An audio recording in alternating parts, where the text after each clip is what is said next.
आप सभी को आपके ही अपने प्यारे से यूट्यूब चैनल VR एजुकेशन के ऊपर में स्वागत है। मैं भारती सर पटना बिहार से आशा और उम्मीद करता हूं कि आप सब एकदम स्वस्थ होंगे, मस्त होंगे और आप अपनी तैयारी में व्यस्त होंगे। तो चलिए, जिन जिन भाई और बहनों का पॉलिटिकल साइंस है यानी राजनीति विज्ञान, उनको घबराने की अब कोई ज़रूरत नहीं है। बोलो भैया कैसे ज़रूरत नहीं है? तो हम आपके लिए लेकर के आए हैं अब चैप्टर वाइज ऑब्जेक्टिव और नए प्लेलिस्ट आपको बना रहे हैं 2024 और 25 के लिए। तो जिनका 12th क्लास का फाइनल एग्जाम 2025 में है, उनके लिए नए प्लेलिस्ट आपका पॉलिटिकल के बना रहे हैं और चैप्टर वाइज पहले आपको ऑब्जेक्टिव कराएंगे।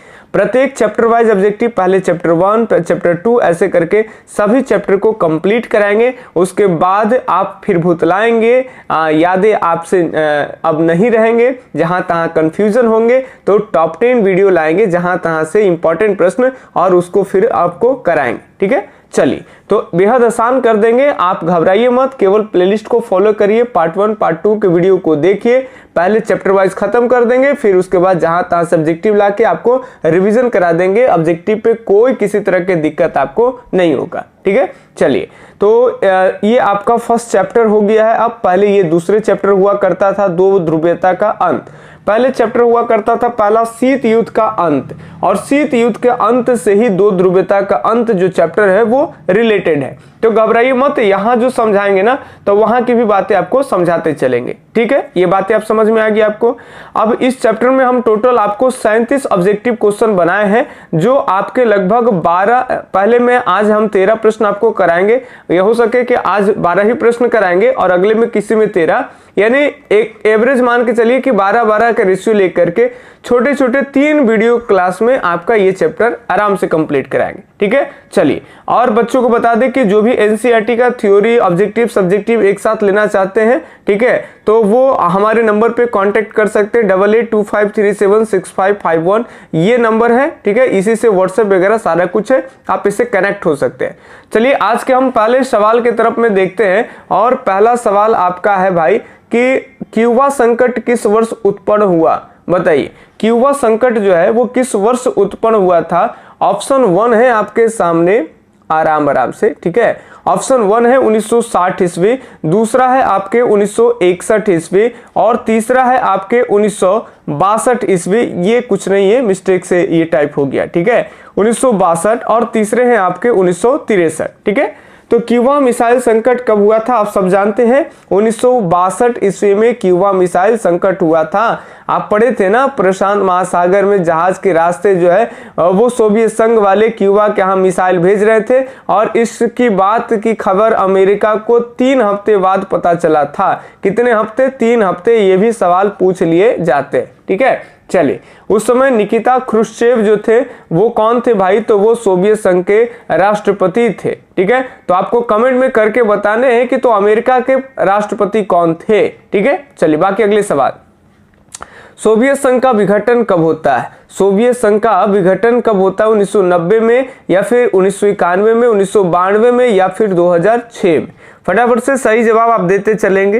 तो सही जवाब हो जाएगा लगभग मान के चलते हैं 1991 में सोवियत संघ का विघटन हो जाता है। जब सोवियत संघ के अंतिम राष्ट्रपति जो है वो 25 दिसंबर 1991 को वो इस्तीफा दे देंगे राष्ट्रपति पदों से। ठीक है, वो सारी के सारी सोवियत संघ टूट जाएगा, तो ये विघटन हो जाएगा। तो मुख्य रूप से 91 होगा। ठीक है, बी उत्तर यहाँ पे सही होगा। कहीं भी किसी भी बच्चे को डाउट हो तो कमेंट में जरूर करें। ठीक है, आपको व्हाट्सएप नंबर हमारा दिया गया, वहां से आप क्लास नोट सारा कुछ ले सकते हैं। यदि आपकी तैयारी शून्य है तो आपको एकदम 0 से हम हीरो बनाएंगे। ठीक है, फुल में फुल मार्क्स आपको करवाएंगे। ठीक है, चलिए अब यहाँ ध्यान सुनेंगे। शॉक थेरेपी को अपनाया गया, शॉक थेरेपी को कब अपनाया गया? 1990 में, या फिर 1991 में, 1989 में, ठीक है, या फिर 1992 में। ठीक है, 92। चलिए तो शॉक थेरेपी सब लोग जानते हो, सोवियत संघ के द्वारा जो है वो समाजवादी से पूंजीवादी मॉडल को एडॉप्ट किया गया था। रातों रात अपनी अर्थव्यवस्था बदलने में सोवियत संघ का विघटन हो गया। विश्व बैंक वगैरह ये सब जो है वो मजाक भाव से कहते हैं भाई कि ये आघात पहुंचा के उपचार करने वाली बात है, ये आपके 1990 में ए उत्तर यहाँ पे सही होगा, तीसरे के ए सही है। ठीक है, चलिए आगे अगले प्रश्न के ऊपर में देखें तो अगला प्रश्न है हमारा भाई 4 नंबर प्रश्न है, शॉक थेरेपी की शुरुआत कब से हुई? शॉक थेरेपी की शुरुआत कब से? 1 मिनट, वही तो प्रश्न तो ना है। शॉक थेरेपी को अपनाया गया, अच्छा अब है सवाल कि शॉक थेरेपी की शुरुआत कब से हुई है। ठीक है, ऑप्शन 1 आपके सामने है 1990 से, दूसरे है आपके 1991 से, 1992 या फिर 1944 ईस्वी से। फटाफट से बताएंगे कौन सा उत्तर सही होगा। तो यहाँ पे होगा आपका 1990 से ही को ही शॉक थेरेपी को अपनाया भी गया था। ठीक है, और इसी समय शॉक थेरेपी के कारण सोवियत मॉडल एकदम चरमरा गई। अगला शॉक थेरेपी से ही संबंधित प्रश्न है, इसमें बताइएगा बढ़िया से शॉक थेरेपी क्या है। ठीक है, शॉक थेरेपी जो क्या है, काफी लंबा ऑप्शन होगा, थोड़ा सा लंबे ऑप्शन देखो, एकदम नहीं घबराना। कई बार बच्चे लंबे ऑप्शन देख के छोड़ देते हैं। ठीक है, आप पढ़ो तो सही बनेगा, आपके ही लिए प्रश्न है। ठीक है, पढ़िए, देखिए क्या है शॉक थेरेपी क्या है। ठीक है, एक आर्थिक व्यवस्था का एक विशेष मॉडल है। दूसरा सोवियत संघ के सदस्य देशों का सैनिक मॉडल है। तीसरा पूर्व सोवियत संघ के सदस्य देशों का आणविक मॉडल है, या उपर्युक्त में से सभी। तो कौन से उत्तर सही हो जाएंगे, फटाफट से आप लोग सोचिए। ठीक है, तो देखिए आप उपर्युक्त सभी देख करके इधर नहीं जाइए, बार बार बोलते हैं कि ऐसे भी प्रश्न कई बार आते हैं कि बुलाती है मगर जाने का नहीं। ठीक है, तो यहाँ सही जो होगा वो होगा आपका एक प्रकार के ये आर्थिक व्यवस्था का एक विशेष मॉडल था। ठीक है, तो ए उत्तर यहाँ पे क्या हो जाएंगे जनाब, सही हो जाएंगे।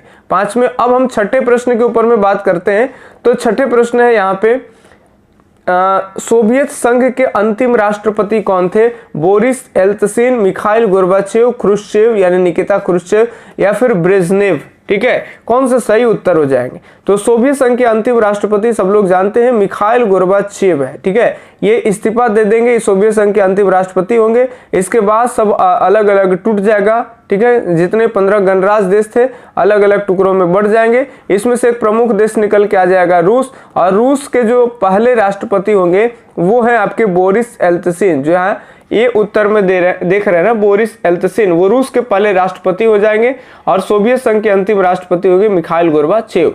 दोनों से सवाल आते हैं, इसीलिए दोनों पे फोकस करके आपको हम बता दी। ठीक है, चलिए ये तो बच्चे जिनका 12वां में कमजोर भी होंगे तब भी ये बना पाएंगे, चूंकि ये 10th लेवल का प्रश्न है। 10वां में भी लेनिन के बारे में पढ़ना था आपको। बताइए लेनिन का जीवन काल क्या है? 1870 से 1924, 1870 से 1954, या फिर 1870 से 1934, इनमें से कोई नहीं। तो सब लोग जानते हैं कि 1924 ईस्वी में लेनिन की मृत्यु हो जाती है, 1870 से 1924। ठीक है, और लेनिन के बाद अगला जो चांसलर आ जाता है सोवियत संघ को चलाने के लिए वो है स्टालिन। ठीक है, जोसेफ स्टालिन। अगले 8 नंबर सवाल, बस 5 सवाल और ही है, कहीं जाने की जरूरत नहीं, फटाफट से देख लेंगे। 1917 में रूस में समाजवादी गणराज्य की स्थापना किसने की थी? 1917 में रूस में समाजवादी गणराज्य की स्थापना किसने किया? कार्ल मार्क्स ने किए, या फिर फ्रेडरिक एंजल्स ने किए?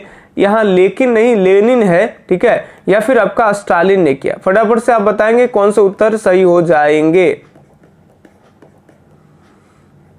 चलिए जल्दी जल्दी बताएंगे।